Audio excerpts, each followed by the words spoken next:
You're listening to the Beyond the Dojo podcast. I'm Lauren. I'm Jeremiah. This week we had the fun privilege of going to a local church for their youth group thing to do a self-defense class, which was interesting because we haven't done one in quite a while, and like the baby was there and all that kind of stuff. Anyway, so we get like a few minutes in and we've discussed kind of the psychology behind self-defense, and we're starting to get into distancing.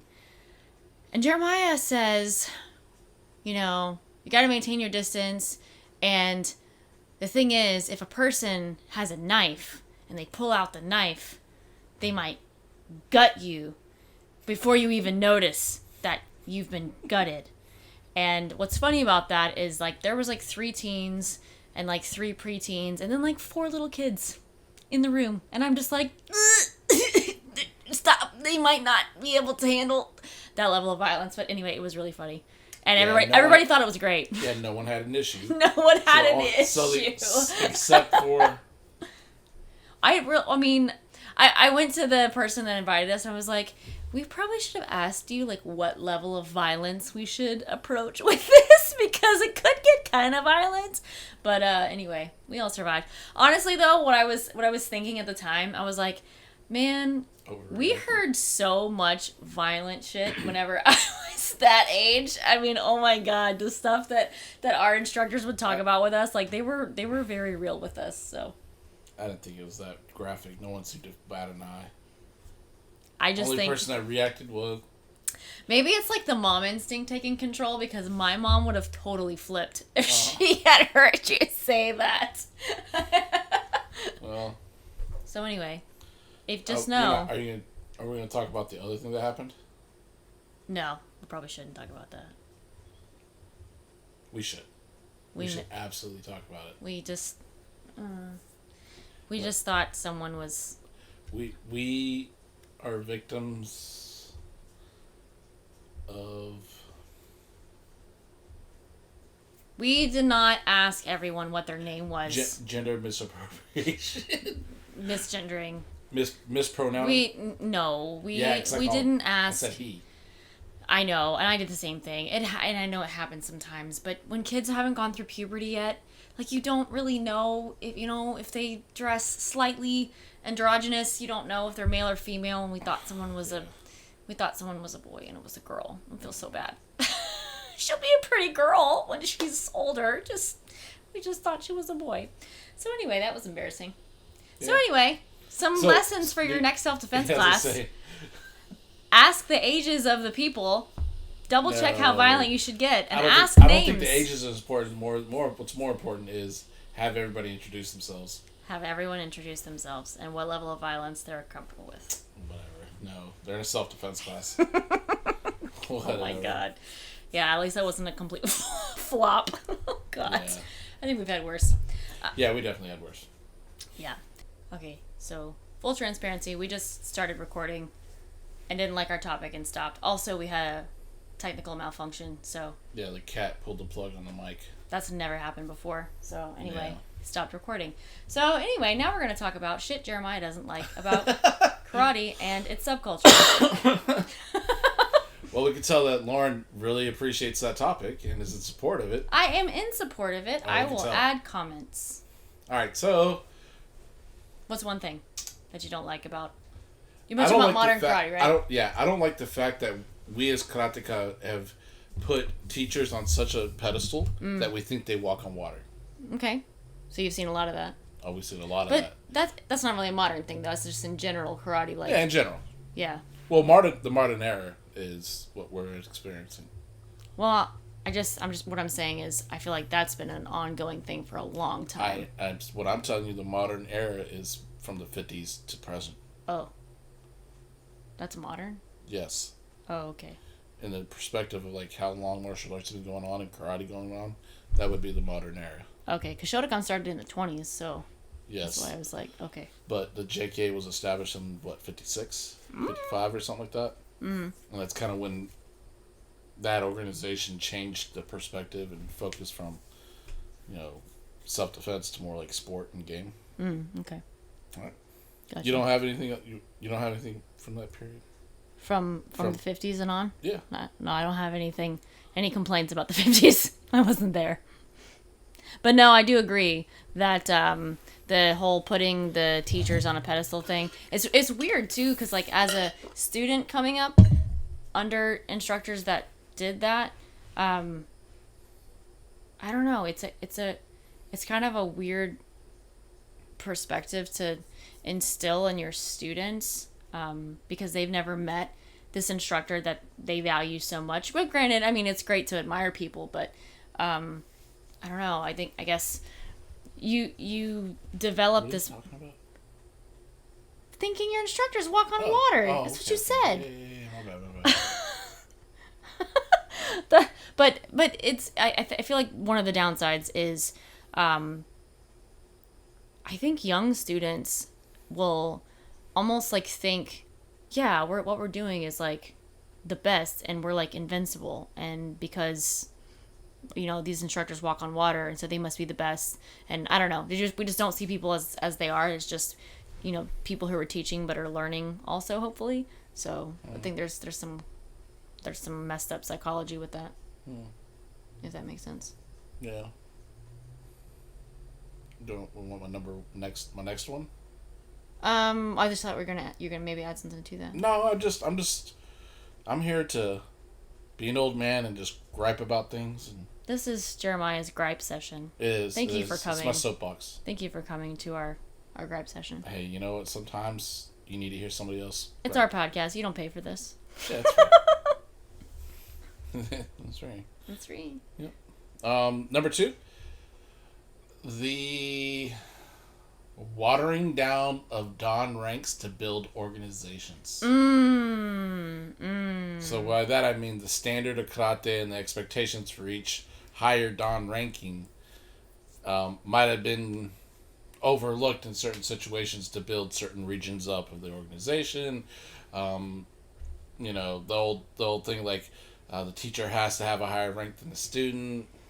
Yeah, and like as a teacher, like I can see how, okay, well, if your students want to go up in rank and then you have stopped at a certain rank, I could see where it would be like, well, that's a little bit odd that your student ends up eventually being the same rank as you. But then, that's where it goes back. The whole goal. That's where it goes back to like, why is there such an emphasis on ranking anyway? Yeah, no, I agree, but the goal is for your students to surpass you. Right, but if they're still learning from you at that time, I guess that's the thing. Yeah. I mean, but obviously at that point, your knowledge is past your Dan ranking or whatever. Yeah, well, I will say this. I don't think it really, in my mind, it doesn't matter because, you want your student to surpass you in your knowledge and everything else. But by the time they do that, the relationship should be different. And it's not this authoritarian, like, right, I'm the sensei, you're the student. It could be right. more like the student, like a senpai kohai thing, where the student gives them more respect and lets the teacher have more free reign of what there's being said and done. But there's a mutual respect of technical ability and karate standard. So I don't think... You know what I mean? Yeah, but I don't think it's likely that a student will surpass you as the teacher unless you just stop training, as far as knowledge, unless you just decide to just not increase your knowledge anymore, which happens. It does. So I mean, if that's the case, then well, that's going to be difficult for the student to even continue to train with you. That goes on my next gripe. Yeah. No continuing education for teachers. Right. That's number 3. I can't stand that. I can't stand walking into dojos and knowing almost immediately that the karate has not changed or improved in 10 years. So that's kind of the conundrum then, is it's like people continuing on in rank versus continuing their education, which is not exactly synonymous. Right. But you're talking about for the sake of like building organizations, not people just pursuing more rank. Because some people need, a concrete goal to shoot for. They just have a hard time. There's nothing wrong with pursuing Dan ranking. The problem is what the normal practice is nowadays, watching organizations grow, listening to the old timers talk about the old organizations that are big ones now and how they did that, how they did things like that. And it's not like it was this random, isolated situation. It happened all the time, everywhere. Yeah. And now we have this top-heavy karate community, and they think they know a lot. Right. And think they have all this stuff. In reality, they're not really... The Yeah. depth of their knowledge is not there. And it can be difficult to watch exams, like higher, well, I say higher level Dan exams. I mean higher than Nidan, I guess. To watch Dan exams and the person obviously is not at that level, and yet they're being passed. Maybe because they're an instructor in an organization, or they're somehow pivotal to the growth of that organization. I mean, that's difficult to watch. Sometimes people will justify it, though. Yeah, no, I get that like, too. oh, well, this person is deserving, and they've trained a lot of years. And, like, I understand the argument. I don't know how I feel about that one yet. Yeah. Like, this person is deserving. They've spent a lot of time. They've been a contributor, but... I'll say this. Some people will say, well, I base the judgment on their personal growth. Okay, yeah. And I agree with that to an extent. Mm-hmm. That extent is Shodan. After Shodan, you are choosing to improve or go to a higher rank in the art. Right. You have to confine yourself to what's expected. Yeah, and I think that's the issue that I kind of have with the...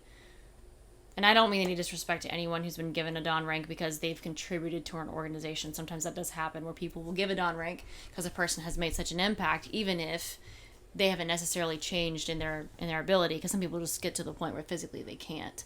But, well, I mean... Well, listen, if that's what's being said, yes. So, we had this discussion a couple weeks ago with Steve, and we were talking about someone who got passed to 6th or 7th Dan. Mm-hmm. And I was like, Steve, what do you think? This person, even though his karate's not that great, he was able to produce champions. Right. And Steve said, well, then he deserves it because it's obvious that he knows how to teach it. Right. And he knows the concepts. His body can't do it, but he knows it well enough to obviously make everybody else better around him. So that would make sense. So then maybe that's something that I don't know well enough about what's expected of different Dan ranks. Maybe some Dan ranks are looked at more so as like what are you producing as far as students rather than physical ability. I don't really know, because I feel like every organization has different standards as far as that. So that could be part of the issue as well, is like if we all have different standards and nobody really knows what they're looking for anyway. So yeah. So anyway, Dan ranking is confusing. That's what we're basically saying. Yeah. And then it goes to that different standards, right? Yeah. And then you get kind of piggybacking with the continuing education thing. Mm-hmm. You can't take a student further than you've never been. Yeah. So, I mean, and the sad part about continuing to train is that you do eventually see that you didn't know as much as you thought you did. Yeah. And sometimes you're teaching stuff and you have to go back and tell students, sorry, we kind of taught that, like, not right. And it's not like... In our case, I can't speak for everybody. In our case, it's not like oh, well, this has been changed and that's been changed. It's hey, we screwed up originally, and this is what it should have been. So there is that big dose of humility you have to take. Yeah, but I would say this. The reason why we changed it was for health and longevity, not because it was cool looking or it was what the organization required. Right. So... I will give us at least that credit. Yeah, so I think being able to give an explanation behind making those changes is really important. But, that is going to be kind of a byproduct of continuing your education, is that, sometimes those continuing education things are fundamentals that you're teaching to your students. Oops. Yeah. But also, like, what this is the other discussion that we've had is... what point is it to just keep training the same stuff all the time? I mean, why wouldn't you want to try to improve? People do karate for different reasons. And I think that's becoming more and more obvious. Yeah. And some of those reasons are just literally activity and community. Yeah. They don't really care if they're getting better at it. They don't care if it saves their lives. They just don't care. Right. So, unfortunately. Yeah. No offense, guys. It's just... Well, if you're listening to us, obviously, you're pretty awesome. Yeah, you must be and fantastic. You're legit. Or right? yeah, this is the first episode you've ever listened to, and you're like, what a couple of idiots. Cannot believe they talked about cutting open someone's tummy. Whatever. Well, I wanted to make the point that most of the times in a real... I know, you're right, I know. In a real situation, you'll never see the knife. You will never see the knife. What was even funnier is that Jeremiah says to the bishop, he's like all beginners, you attack wrong, talking about the Jim Carrey. And just he did glazed catch on. look, totally he had no idea what Jeremiah was talking about. Anyway, it was funny. Yeah, that was horrible. I was a little irritated. I was like, how do you not know that skit? Anyway, onward and upward. Yeah. Another gripe. All right, so my next gripe is when you do self-defense classes and then people don't get your references. Yes, that's a big one. I'll share a gripe. All right. Okay. I mean, we've talked about this many times. I don't think that any recreational karateka should have like an in-depth, very thorough knowledge of the human body, but you should have a basic understanding of how the body moves, at least how like the extent of the range of motion of the joints, and then basic functions like the fact that the muscles contract and relax, and that's all that they do. They only contract and they only relax, and that's it. They don't do any other weird stuff. The muscles themselves don't actually push. The muscle systems might. But knowing basic things like that, and knowing, like I said, the extent of the range of motion of certain joints is super important, because if you don't know those things, oftentimes you could be injuring your students if you're making them do these like crazy kicks or these crazy positions where you're externally rotating the thighs and like putting a lot of pressure on the hips. All of those things is what's leading to karateka who can't do this long term. One of the advantages I think karate has over something like what we're seeing with Brazilian Jiu-Jitsu is we have the means to protect ourselves and protect our joints. So really, if you do karate well within the confines of what your body is able to do, pushing your athletic limits, but within the confines of what your body can physically handle, you can do this your whole life. Versus something like Brazilian Jiu-Jitsu, in a lot of cases, the joints are being severely attacked and you're not really protecting yourself and you're not going to have a long career in it. So, the teacher knowing those things, I feel like, is what prevents people from having to drop out. So that's just a pet peeve of mine. I know it bothers Jeremiah too. It's okay, Jeremiah. It bothers me. And what's crazy is it bothers me so much, but I fall in the trap all the time too. Really? I still do it.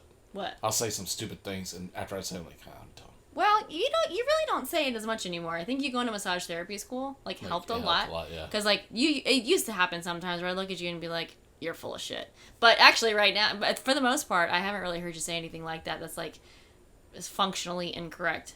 Yeah? Yeah, not that I can recall. Who am I talking to right now? I know. I'm telling you that you're right. You're welcome, dear. Got evidence too. Video evidence that I told my husband that he was right. Watch out. No, but I haven't noticed anything. But massage therapy, the emphasis is on is on the therapy, and yet you learned just enough that granted you've done karate for all this time, but well, you had to know the insertion, origin, and function of all the muscles. Sure. You have to understand which way the striations and which way the fibers are and pointing. that you don't even need to know all that kind of crap in order to do karate stuff. Yeah.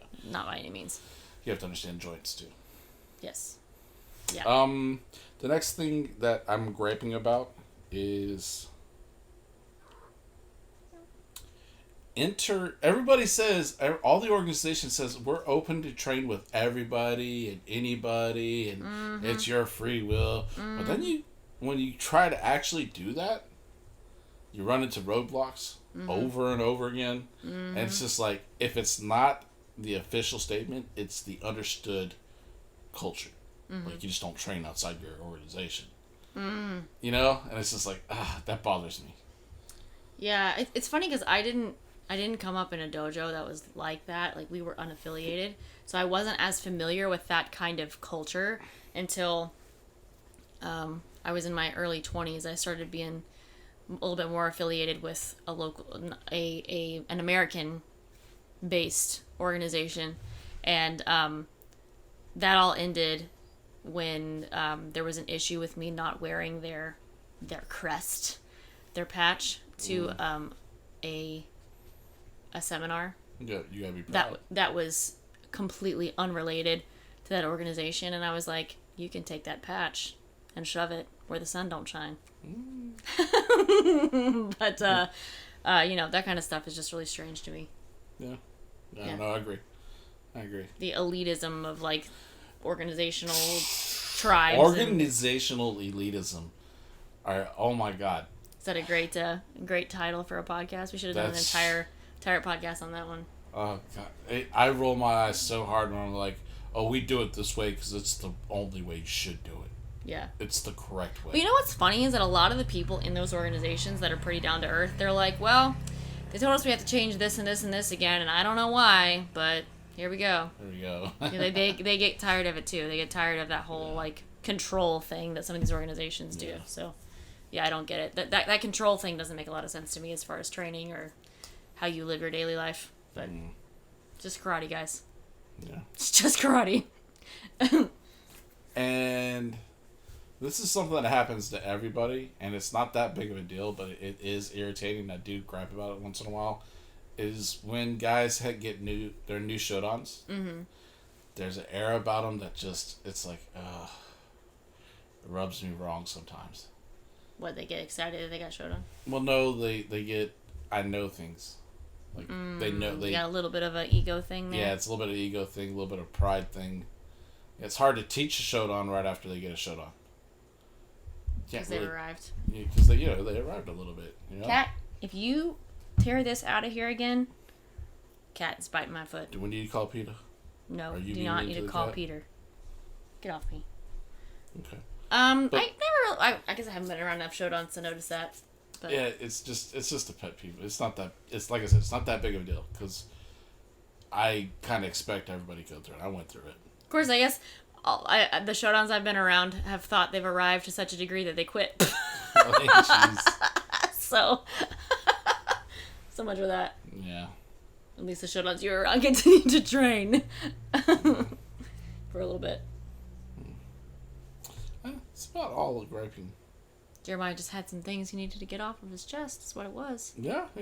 But I think some of those things are legitimate and some of those things are just personal, right? I mean, I don't know. I think they're all pretty legit, but it's cool, man. Yeah. It's cool. I'm trying to think if there's any gripings that I have. I think we pretty much share in our griping nature here. Yeah. You know what I'm thankful for? I'm thankful for the guys that train with us. Yeah. I really am. And, they train so far out of their own, like, normal box. You can tell that it's something they're not used to. Yeah. And they embrace it. Yeah. I mean, they're freaking awesome guys. Yeah. You mean, like just listening to other ideas, or... No, some of these guys, all they know is one way. Yeah. That's all they've been taught their entire karate life, right? Mm-hmm. And at first, when we talked about different ideas, they would just kind of shrug it off. They do the polite thing and try to do it, but they wouldn't really try to embrace it. Last couple of years, this last year especially, I feel like those guys, our guys, they started embracing it more, Yeah. And we're not looking the same way, but they're looking at concepts now instead of... Yeah. I think some of them are coming from backgrounds where they've done the same thing for so long that they really don't want to keep doing the same thing. Yeah, that they want to see something totally other. Like, and you can even see it like when we do our basics up and down the floor during a black belt class, and they make up their own combos. Like, oh my god, like I don't know where mine are sometimes will come from kata or whatever, and then like one of the guys, Terry, will like come up with whatever he comes up with on the drive there. Terry comes up with a progression. It's like, so all his combos are building up are planned out and building up to a point of... Yes, like some ultimate combo that we're going to do across the floor. And then Mick is like a brawler just about. Like this crazy techniques that we're doing, like throwing like hands up and like doing weird hand punching techniques and elbows and all kinds of strange stuff that you do like in a bar fight, and then Ken's doing all kinds of weird, stupid kicks he shouldn't be doing. So it's awesome though. It's a good. Well, let's not get it mixed up. We're not great karateka. We're not like these amazing dojo where just all superstars. Yeah. It's not that at all. Yeah. It is. I am talking about the experience of training with guys that are sincere with their training. Yeah. And we're just it's a cool experience. Yeah. You know, because you're able to bounce ideas off each other. You're gonna be made fun of. You know, you're gonna say stupid things, but yeah. At the end of the day, it's pretty chill, man. There's no one trying to outshine anybody else. Yeah. It's just like we're just training. Yeah. I love that. Yeah. I love that like stressless atmosphere. Yeah, but I think there's an element of like trying to improve at least a little bit in some things. Maybe not like we don't all have the same goals, but you know, there's some element there of that continuing education. So. Oh, here's one. There is spirituality in karate, but there is no mysticism. Yeah, I remember we did a whole episode on that. Yeah. Yeah. There's no key power. I don't know I can't remember what episode it is, but yeah, we did talk about spirituality in karate quite a while back because that's sometimes a thing. Yeah. It could go bad. Yes. It could go really bad. Yeah. So. Yeah. Karate is just a physical act. It's a workout. It's not a fighting art. a spiritual practice like most people think. It's I not don't a know that most people religious think or that, faith-based thing. Yeah. It's a spirit thing. Right. Like how do you test your willingness to fight through things and fortitude and all that? Anyways. Yeah. And that's like I mean that can be thought of as spiritual, but not in the religious sense. Not, and I not think that's the what we sense talked that about. some people will take it. So. Right. Yeah. Anyways. Yeah. Let's not always gripe about the same things. Yeah. Let's not keep griping, re-griping, and griping again. Yeah. What you been working on? Trying to stay healthy. Yeah. Actually, we were sparring today injury free. We were sparring today in the black belt class at the end, and I told Terry, I was like, I gotta take a break because I was like dying. My body feels brittle. But still working on the 5-punch 1-step drill. Eventually, I'm telling you, man, if you perfected it the other way around, 5-step 1 punch. 5-step 1 punch. I think the 5-punch 1-step would be so much easier. Straight up jousting. It's the same principles, right? No. No, it's just running with your arm extended is what it would be. And then we did unsu at the end of the class today, which is funny because I was working on that and people hated that. So that's not really what I'm working on. I'm gonna try to get back to working on that, but actually just trying to stay healthy and do simple stationary-ish stuff. Yeah, it's crazy. I don't think people realize how much of that part of your karate training is how big it is. What's that? Just trying to stay healthy, trying to not get injury free, recover, rehab. Yeah. I don't think people realize how much of your karate life is that part of it. Yeah, and also like thinking about like future trainings and stuff. Like I didn't participate in our last sparring night. We started implementing a sparring night once a month.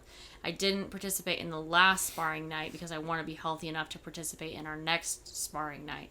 I've had issues with my shoulder and with my foot and stuff. So like you're thinking ahead, and I have other factors like recovering from pregnancy and breastfeeding and all that kind of stuff wears on your body. So anyway, I'm not breastfeeding. I'm breastfeeding a baby.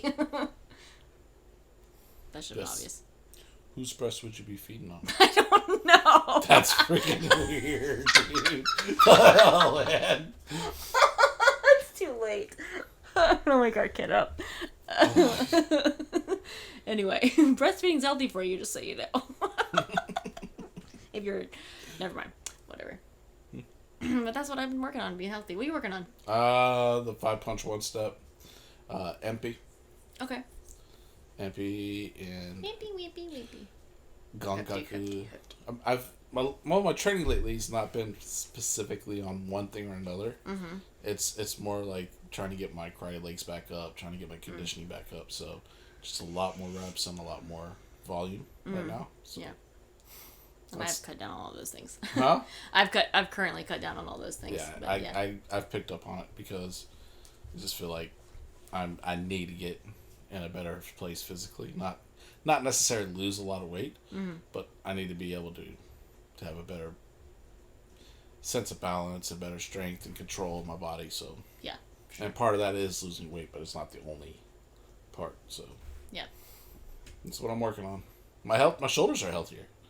So I used to have this issue where I'd kind of do this and I could pop my shoulder over and over again. And since I've been doing a little more of the swings and the cars and all that, my shoulder doesn't do that. Kettlebell swings, guys. He's not going to playgrounds and swinging on. I'm going to playgrounds. Swinging on I'm the swinging. Whee! I'm swinging so far I could skip 3. I'm just saying. I bet that you would take the entire swing set off of the ground if you got in a swing set. Yeah, it'd probably collapse to the side, filled over. I just sat on it. Like I sat on it. Thanks. I mean, as you sit in the swing, it'll take the entire swing set over. Whatever. Okay, well, hopefully you enjoyed hearing us gripe about some stuff. Yeah. Yeah. Okay. Right. Bye. Bye.